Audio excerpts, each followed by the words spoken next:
de ce que nous avons vu la semaine dernière. Et on va traiter aussi la lettre de motivation et l'entretien d'embauche. Sauf si on a du temps, on va traiter profondément l'entretien d'embauche. Sinon, on va le programmer pour une séance ultérieure, Inch'Allah. J'espère que vous avez des feuilles et des stylos pour prendre des notes et pour prendre aussi les questions que vous allez poser après.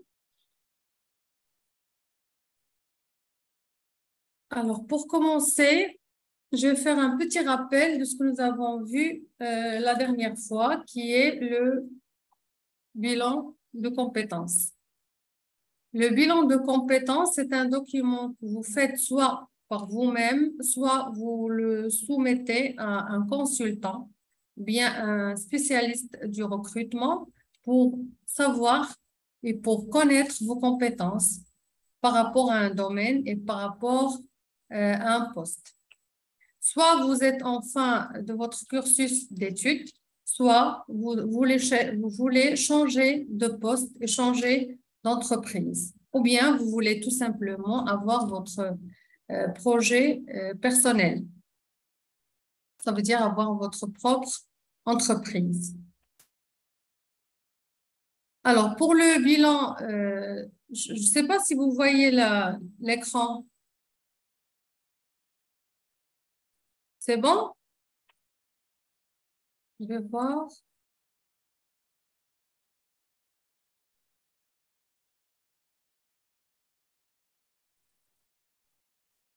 Alors, j'arrive pas à voir vos commentaires.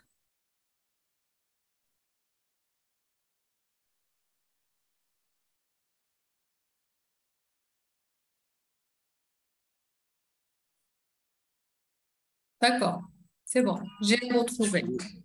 C'est clair, madame. Très bien, merci beaucoup pour vos réactions.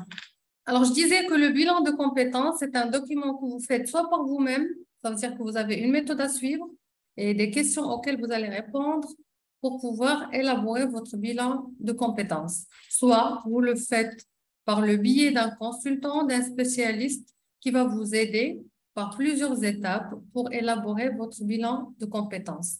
Alors, le bilan de compétences, il se compose de deux éléments importants et sans lesquels on ne pourra pas avoir un bon un bilan de compétences efficace.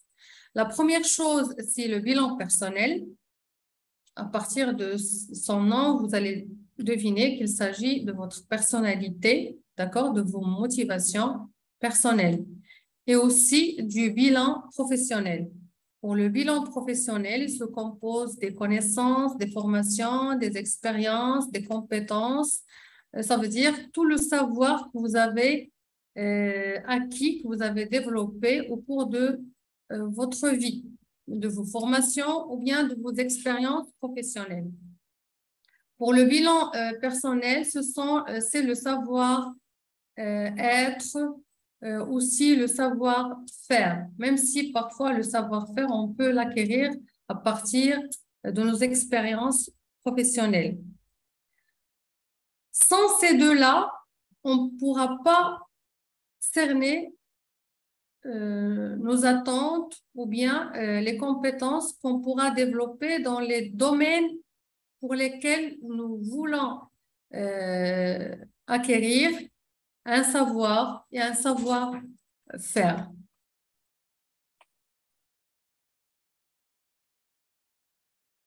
Pour faire le bilan de compétences, vous allez le faire en 3 phases. La première phase, c'est l'analyse, et c'est la phase durant laquelle vous allez faire l'analyse de votre personnalité et de vos expériences professionnelles. C'est là, vous allez, au niveau de cette phase-là, vous allez déterminer ce que vous cherchez, ce que vous voulez avoir, et aussi les différents points forts, que ce soit de votre personnalité ou bien de votre expérience professionnelle. Un petit rappel, c'est qu'on a dit que pour le bilan personnel, vous allez le faire par vous-même, mais vous allez avoir l'aide de quelqu'un de votre entourage parce que on a dit que vous avez des informations sur vous-même, mais les autres, c'est votre miroir. Comment ils vous voient? Est-ce que vraiment ce que vous considérez comme caractéristique ou bien comme motivation ou bien comme qualité, les autres, ils le voient aussi. C'est-à-dire qu'il va y avoir une évaluation ou plutôt un diagnostic de deux parties. Une personne qui vous connaît, soit un proche, un ami, un collègue, et l'autre partie, c'est vous-même qui allez la faire. Et bien sûr, vous allez rassembler ces deux éléments pour, en fin de compte, avoir une fiche sur laquelle vous allez mettre toutes vos caractéristiques en rapport avec le bilan personnel. Alors, pour la phase d'investigation, c'est l'analyse de votre parcours, de vos expériences, ce que vous avez développé comme compétences, ce que vous avez développé comme motivation, comme savoir faire aussi. C'est là où vous allez construire vos motivations par rapport au domaine, par rapport au projet, par rapport au métier, par rapport aux études, si vous voulez postuler pour continuer vos études par rapport à un master ou bien un doctorat. C'est là où vous allez pouvoir déterminer toutes les pistes sur lesquelles vous pouvez élaborer votre bilan de compétences ou bien sur lesquelles vous pouvez travailler côté professionnel. La dernière phase, c'est la phase de conclusion. C'est que vous allez donner les résultats définitifs de votre investigation par rapport au bilan de compétences et par rapport à l'analyse que vous avez faite. Et vous allez déterminer les pistes sur lesquelles vous pouvez travailler. Et bien sûr, quand vous faites le bilan de compétences, que ce soit le bilan personnel ou bien professionnel, vous allez découvrir des failles. Vous allez découvrir des points faibles. Vous allez découvrir des points sur lesquels vous allez devoir travailler par la suite. Ça veut dire que vous allez élaborer aussi un plan de formation. Je n'arrive pas à prendre la parole en public, je dois faire des formations, je dois faire des activités, je dois travailler sur ce point pour améliorer mon niveau. Je n'arrive pas à faire de bons argumentaires quand je rédige, mais ça dépend aussi du poste que vous allez occuper. Parce qu'on a déjà dit que pour quelqu'un, je vous ai donné la dernière fois l'exemple de quelqu'un qui n'aime pas les calculs, c'est pas la peine qu'il travaille comme un comptable ou bien qu'il travaille comme un commercial. Il n'aime pas les chiffres, c'est pas la peine qu'il soit embarrassé à faire des tâches ou bien à avoir un poste qu'il n'aime pas. C'est pour cela qu'on parle de motivation. Qu'est-ce qui vous amène à faire tel ou tel métier ou bien à choisir tel ou tel projet professionnel. On continue par rapport au bilan de compétences et là, c'est aussi le schéma ou bien la carte mentale que j'ai partagée avec vous la dernière fois.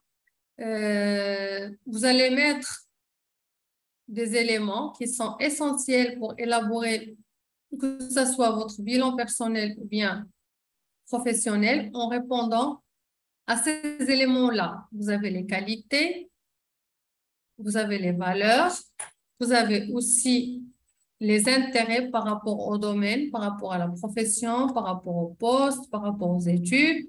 Vous avez vos souhaits, qu'est-ce que vous voulez avoir, qu'est-ce que vous voulez atteindre comme objectif. Vous avez vos connaissances, dans quel domaine vous avez plus de savoir et de savoir-être. Et vous avez aussi vos compétences. Et là, pour chaque élément, vous pouvez donner de 3 à 5 mots ou bien titres sur lesquels vous allez vous baser pour élaborer votre bilan de compétences. Alors là, c'est un petit exemple par rapport à la personnalité. Là, ce sont des exemples de qualité. On a pris la capacité d'adaptation, on a pris le talent de persuasion et un sens de la communication et aussi une grande énergie. Là, ce sont des qualités, d'accord, qui correspondent peut-être à des postes particuliers. Et là, c'est l'analyse que la personne a fait par rapport à ces trois qualités. Bien sûr, en se basant sur ses expériences, que ce soit ses expériences personnelles, ses expériences professionnelles ou bien ses expériences par rapport à ses études. Ce sont les caractéristiques et les qualités qui sont les plus fortes chez elle et sur lesquelles il va se baser pour déterminer le type d'emploi qui va correspondre à ces qualités-là. Ça, c'est le petit rappel que je vous ai donné par rapport au bilan de compétences. Maintenant, on va aussi faire un rappel de ce que nous avons dit par rapport au CV. Le CV, on a dit, c'est un acronyme du mot latin curriculum vitae, qui veut dire récit de vie. Pour faire un CV professionnel, il faut mettre en relation deux éléments. Votre personnalité, et ça va venir tout au long de notre étude, le bilan personnel et le bilan professionnel, ce sont des éléments qui vont se répéter et on va les reprendre à chaque fois. Parce que j'ai déjà dit que sans le bilan de compétences qui se base sur le bilan personnel et le bilan professionnel, il n'y a pas une vraie réussite du candidat. Vous allez voir que ça va se répéter, que ce soit pour la lettre de motivation ou bien pour l'entretien d'embauche. Alors, faire un CV professionnel, c'est savoir mettre en valeur votre personnalité, vos atouts et votre savoir-faire, mais ce n'est pas la seule chose. Il y a aussi les attentes des employeurs et aussi les exigences du poste pour lequel vous voulez déposer votre candidature. Ça veut dire qu'il faut prendre en considération tous ces éléments-là. Je dois faire l'analyse et savoir si ma personnalité, mes atouts, mes qualités, mes formations, mes points forts correspondent à l'entreprise, correspondent au poste que je veux occuper. Parce que parfois, on veut occuper un poste, mais pour lequel nous n'avons pas les qualités suffisantes et les compétences suffisantes pour l'avoir. Ça veut dire qu'on va échouer. Sauf si on travaille, plutôt si vous travaillez sur ces compétences qui sont un peu, on ne va pas dire dégradées, mais qui doivent être développées chez vous. Et c'est pour cela que j'ai parlé tout à l'heure d'un plan de formation. Chaque élément, chaque compétence que je n'ai pas développée au cours de mes expériences précédentes et j'en aurai besoin pour mes expériences futures, je dois essayer de la développer et de faire de mon mieux pour pouvoir l'acquérir pour que je puisse atteindre mes objectifs et réussir ma vie professionnelle ou bien personnelle. Alors, pour le CV, quelles sont les étapes par lesquelles on va passer pour élaborer un CV? D'abord, on doit commencer par un bilan personnel. Pourquoi le bilan personnel? Parce que c'est ce document-là qui va nous permettre de mieux nous connaître ou bien nous reconnaître. Vous allez reconnaître vos points forts et vos points faibles. Vous allez reconnaître sur quoi vous devez travailler et qu'est-ce que vous avez d'acquis, de développer, lequel vous n'allez pas chercher à faire ni des formations, ni des efforts pour l'améliorer. La deuxième étape, c'est dresser un bilan professionnel. Autrement dit, ces deux étapes, c'est le bilan de compétences. Ça veut dire que vous allez analyser et évaluer vos compétences et parcours professionnels avec tout ce qu'on a expliqué la dernière fois par rapport au bilan professionnel.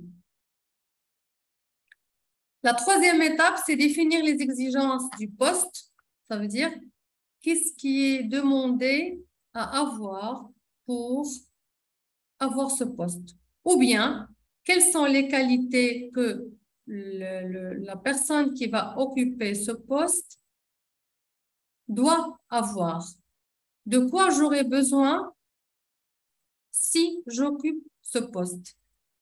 Quelles sont les missions que je vais avoir? Quelles sont les valeurs? Quelles sont les compétences? Quelles sont les connaissances? Et bien sûr, quelles sont les formations que je dois avoir ou bien que je dois faire pour avoir ce poste? Ça veut dire que je dois faire une fiche de métier. Chaque métier a des caractéristiques, demande des compétences, demande un savoir et un savoir-faire. C'est ce que vous devez développer. Et d'ailleurs, pour chaque, par exemple, vous êtes des étudiants, pour chaque spécialité, il y a des métiers. Mais pour chaque métier, il y a des compétences spécifiques. Si vous voulez avoir le poste d'enseignant, c'est pas comme si vous voulez avoir le poste, par exemple, d'un technicien de laboratoire ou bien d'un responsable de laboratoire. Il faut que vous puissiez soit le faire vous-même, soit faire des recherches pour avoir cette fiche des caractéristiques pour les métiers pour lesquels vos formations vous préparent. La quatrième étape, c'est avoir une adéquation profil-poste. Est-ce que votre profil correspond au poste pour lequel vous voulez postuler? Est-ce que vos bilans personnels et professionnels, ça veut dire le bilan de compétences, correspondent aux exigences, aux demandes, aux spécificités de ce poste? Et enfin, préparer le dossier de candidature. Là, je vous ai écrit le CV, mais on ne peut pas parler du CV sans parler de la lettre de motivation. Ce sont deux documents qui sont liés et on ne peut pas envoyer ni déposer notre CV sans l'accompagner de la lettre de motivation. Parce que le CV, il est synthétique, d'accord? C'est une sorte de synthèse de notre parcours, de notre personnalité, de nos compétences, de nos capacités. Mais la lettre de motivation, elle est là pour éclaircir un petit peu quelques points, pas tous les points, mais quelques points dans notre CV. Et pour motiver, encourager, susciter l'intérêt du recruteur pour nous appeler pour un éventuel entretien d'embauche. Alors là, ce sont les étapes que vous devez, plutôt qu'on doit faire et les astuces qu'on pourra suivre pour élaborer un CV. C'est un petit schéma avec des icônes par rapport au travail fait. C'est le bilan personnel, le bilan professionnel, les exigences du poste, l'adéquation profil-poste et enfin la rédaction du CV accompagné de la lettre de motivation.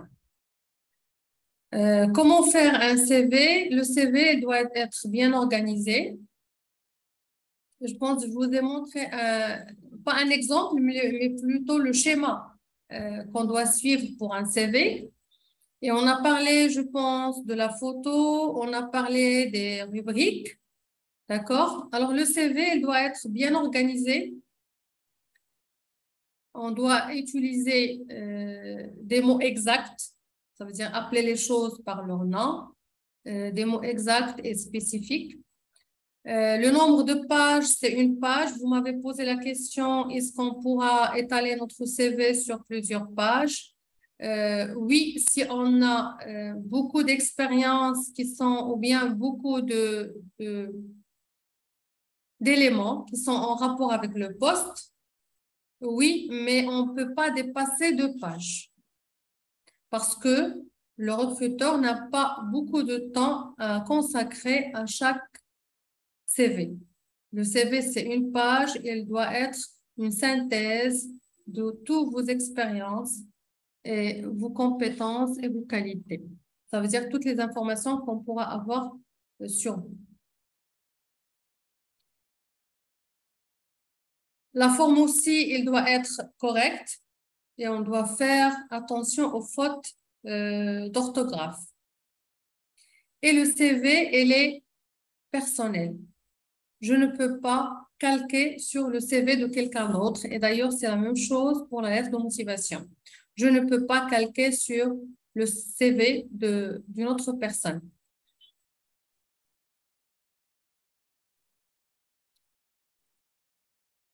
Maintenant, on parle de plus en plus du recrutement par Internet, du CV électronique, de la lettre de motivation électronique. J'ai déjà dit que ce n'est pas le sujet de notre formation d'aujourd'hui. Peut-être on pourra le programmer après, Inch'Allah. Et on va traiter en détail toutes les caractéristiques, les composantes et la méthode de rédaction d'un CV électronique et d'une lettre de motivation électronique.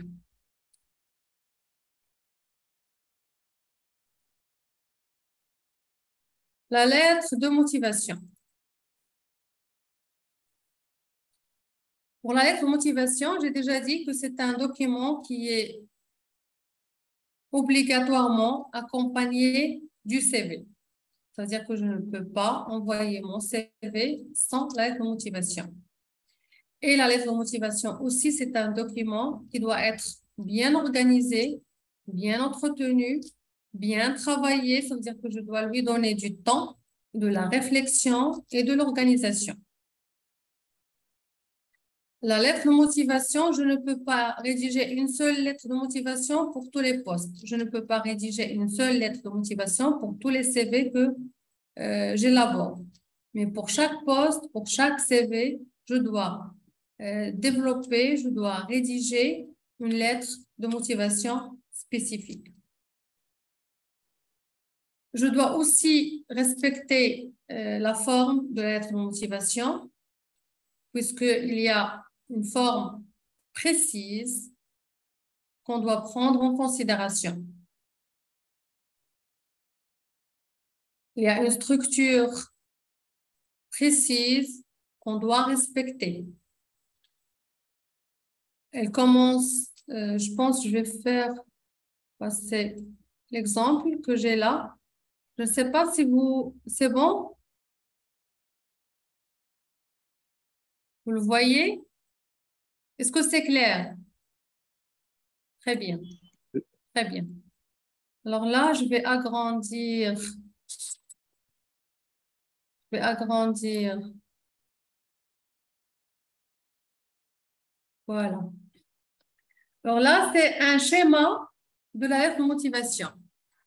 Alors, en haut, à gauche, c'est votre nom, votre prénom. Et d'ailleurs, j'ai déjà fait la remarque que le nom, le prénom, c'est le nom en majuscule, le prénom en minuscule, sauf la première lettre. Oui, madame. Après ça, c'est votre adresse. Et d'ailleurs, c'est la même chose pour le CV. Votre code postal, la ville, votre numéro de téléphone et votre email. Ces informations, elles sont obligatoires. À droite, en face de ces informations personnelles, vous allez mettre soit pour l'emplacement de la date qui est là, d'accord? Vous pouvez le mettre en haut. comme vous pouvez le laisser ici, comme vous pouvez le mettre avant le nom de l'entreprise, avant les informations de l'entreprise. Ça veut dire que vous avez 3 emplacements possibles pour la date. Pour cet exemple, elle est mise ici, mais pour vous, vous pouvez la mettre ici, ça veut dire en face de vos informations personnelles, ou bien juste avant les informations de l'entreprise. Sauf que pour le lieu et la date, je ne peux pas mettre Casablanca le 9/6/2022. Je dois mettre Casablanca jeudi 9 juin 2022. Ça veut dire que je ne dois pas mettre les informations de la date en chiffres, mais ça doit être écrit en lettres. Après ça, ce sont les informations de l'entreprise ou bien du recruteur. Le nom de l'entreprise, bien sûr, si vous avez des informations, parce que parfois, vous pouvez trouver une offre d'emploi sur Internet et sur laquelle on n'a pas précisé le nom de l'entreprise. Là, ce n'est pas la peine de le mettre. On n'a pas précisé le nom de la personne à qui vous allez envoyer votre lettre. D'accord? Généralement, vous allez mettre un monsieur le directeur. Alors, le nom et le prénom de l'entreprise, le nom du destinataire ou bien le service auquel vous allez envoyer votre lettre si vous avez bien sûr ces informations. Pour l'adresse de l'entreprise et le code postal de la ville, ce n'est pas la peine de les mettre parce que ça va encombrer un petit peu votre lettre. Ce n'est pas la peine de les mettre, d'accord? Parce que si vous allez déposer par vous-même, vous déposez sur l'adresse de l'entreprise. Si vous envoyez par poste, déjà l'adresse, vous allez la mettre sur l'enveloppe dans laquelle vous avez envoyé votre candidature. Après ça, à gauche de votre document, vous allez mettre objet de la lettre de motivation. L'objet de la lettre de motivation, c'est le poste pour lequel vous déposez votre candidature. Ou bien la réponse à une offre d'emploi que vous avez trouvée sur Internet. Ou bien c'est une candidature spontanée par rapport à l'entreprise et vous n'avez pas précisé le poste pour lequel vous voulez qu'on vous embauche. Après ça, vous avez,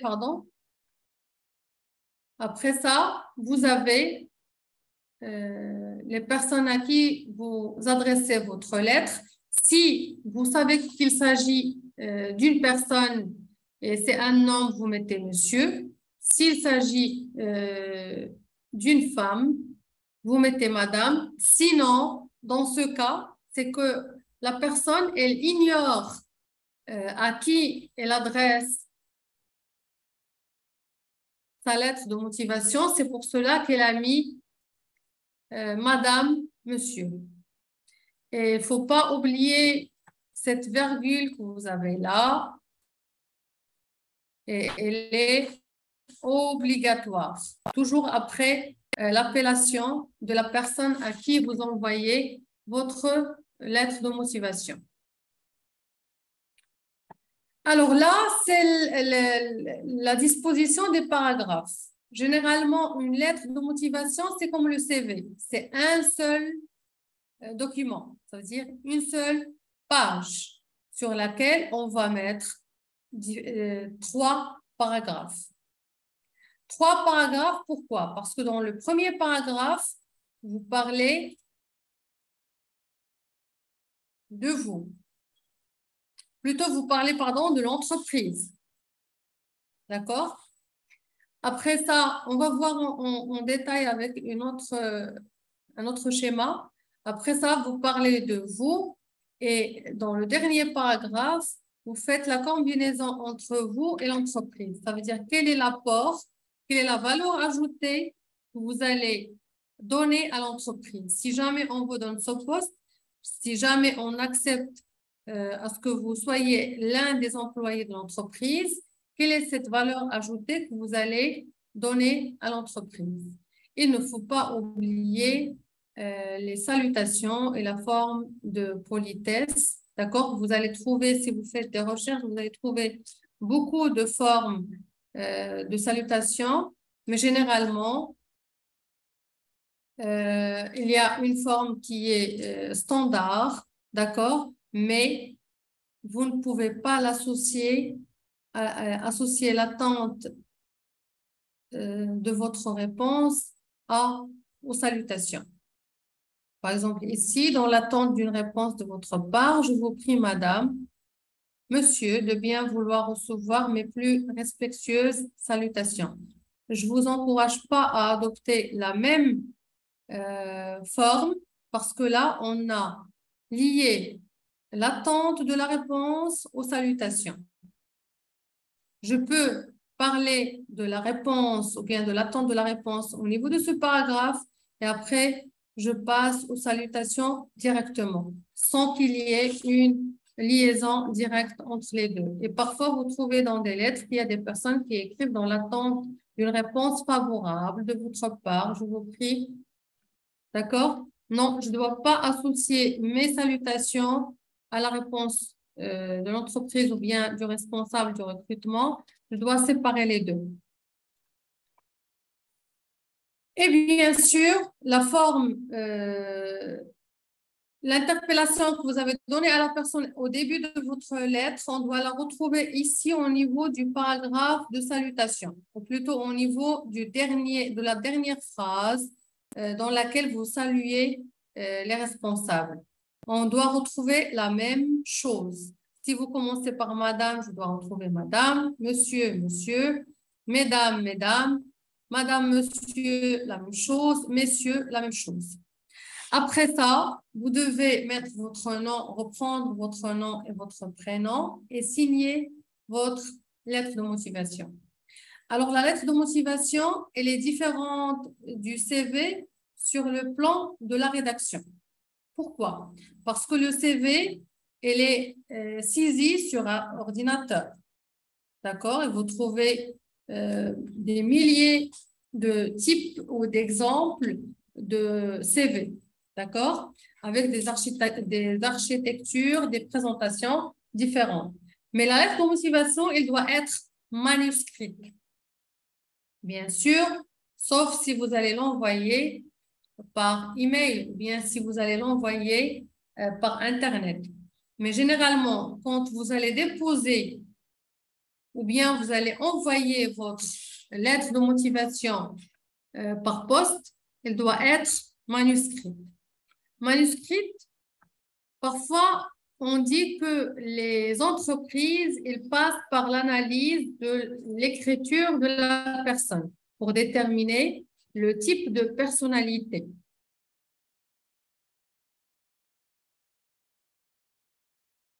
Ensuite, je reprends, pas ensuite, mais je reprends la diapo sur laquelle j'étais tout à l'heure. D'accord? Et là, ce sont les règles à respecter par rapport à la rédaction de la lettre de motivation. Je dois faire attention à la forme et à la présentation de ma lettre de motivation et je vous ai donné l'exemple. Et on ne doit pas faire des ratures, bien sûr. On doit faire attention aux fautes d'orthographe. On doit soigner son écriture. On ne va pas écrire avec n'importe quelle couleur, mais généralement, on doit écrire avec un stylo bleu. La structure de la lettre de motivation, elle doit être très spécifique et très claire. Je dois faire la distinction entre les différents paragraphes ou bien les différentes composantes de la lettre de motivation. Si je n'arrive pas à la rédiger sur une feuille blanche, je dois le faire sur une feuille qui est déjà tracée. Mais pas n'importe quelle feuille. Ça veut dire que je dois sélectionner une feuille d'une très bonne qualité, d'accord, et qui va m'aider à avoir une rédaction fluide ou bien une bonne écriture. Ma lettre de motivation, elle doit attirer l'attention du recruteur comme le CV. Pour le CV, on a dit qu'on doit mettre une accroche.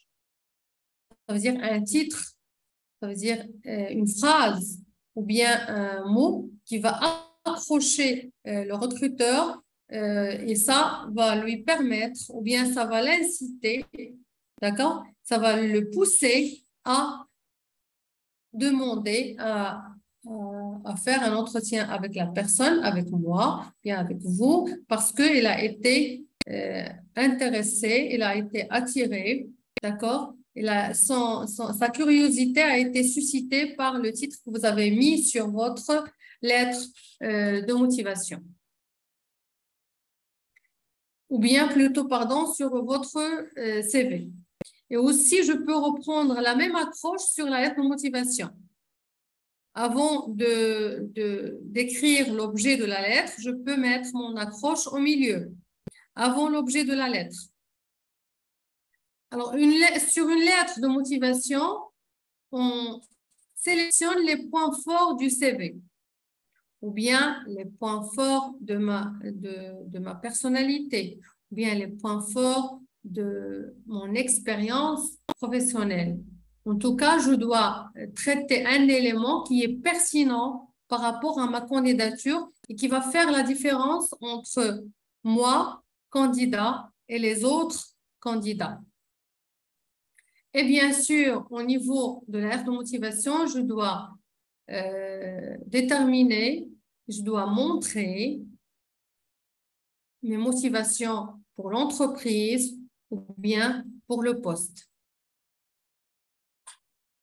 Alors là, ce sont quelques repères par rapport à la lettre de motivation.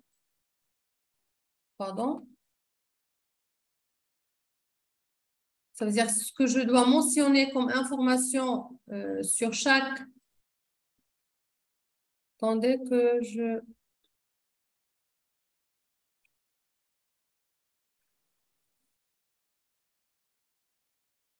Voilà. Je dois réduire une liste que j'ai là. C'est bon. Alors là, quelques repères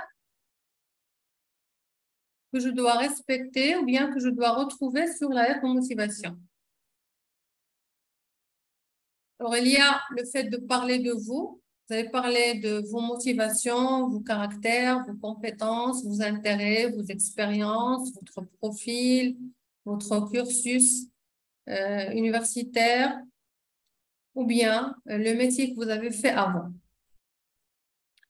Le métier pour lequel vous déposez votre candidature. Qu'est-ce qui vous motive pour ce métier-là? Pourquoi vous avez choisi ce métier? Pourquoi vous voulez postuler pour ce métier? Ou bien, qu'est-ce que vous avez comme compétences, comme expérience qui correspondent à ce métier-là? Bien sûr, vous allez parler d'entreprise, surtout s'il s'agit d'une candidature spontanée. Ça veut dire que c'est vous qui avez choisi de postuler pour cette entreprise. Vous parlez de vos atouts. Bien sûr, elles doivent être en rapport avec le métier, l'entreprise, le poste, les tâches que vous allez assumer dans cette entreprise en ayant ce poste.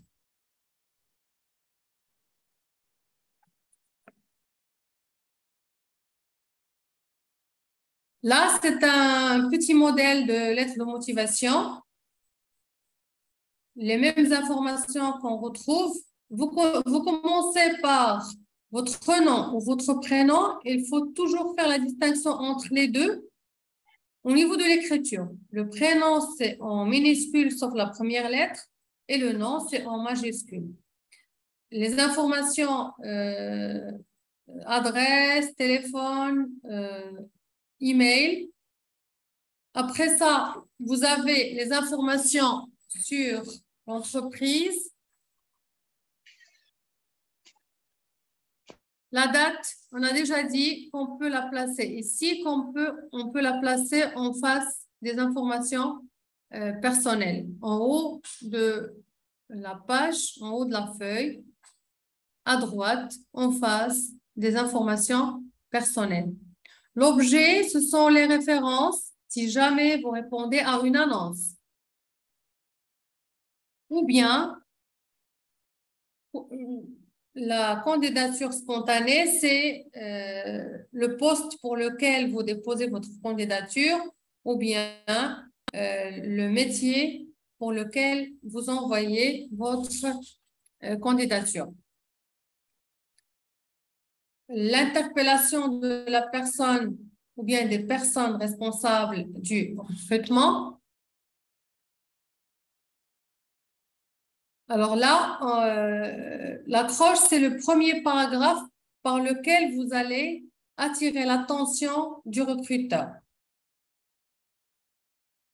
Là, c'est la raison de votre candidature, pourquoi vous avez soit envoyé une candidature spontanée, soit vous avez répondu au poste qu'on a offert. Alors, l'accroche, il doit susciter et attirer l'intérêt du recruteur. Il doit le pousser à vouloir vous rencontrer pour avoir plus d'informations sur vous, pour savoir est-ce que votre profil correspond exactement comme vous l'avez dit sur votre CV et sur votre lettre de motivation au métier ou bien au poste pour lequel vous voulez postuler. Au niveau du développement, vous allez mettre en valeur vos compétences, vos qualités en rapport avec le métier, le poste ou bien en rapport avec l'entreprise. Vous pouvez donner des exemples de vos expériences précédentes. Vous pouvez donner des exemples si vous n'avez pas encore eu de poste, bien si ça va être votre premier travail, vous pouvez donner des exemples de ce que vous avez fait comme TP, si il est en relation avec ce que vous allez faire en entreprise. Après ça, ce sont vos disponibilités, ça veut dire en quel moment vous êtes disponible pour l'entretien ou plutôt pour un stage s'il s'agit d'un stage. Si vous êtes un étudiant et que vous voulez faire un métier à moitié temps, d'accord?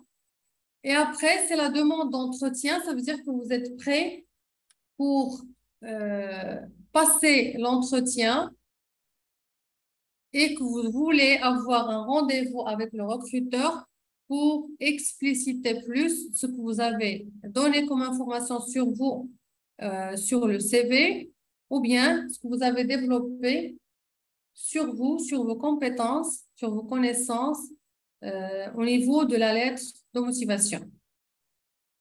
Et enfin, c'est la formule de politesse. Et là, vous avez un autre exemple de formule de politesse. Je vous prie d'agréer, Madame, Monsieur, l'expression de mes salutations distinguées. Bien sûr, le dernier point, c'est la signature, d'accord, avec votre prénom, avec votre nom et prénom, bien sûr.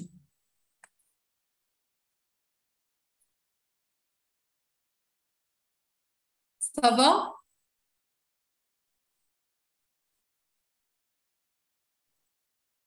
J'espère que vous avez pris des notes, que vous avez noté quelques questions par rapport à ce qui précède pour pouvoir continuer sur l'entretien d'embauche.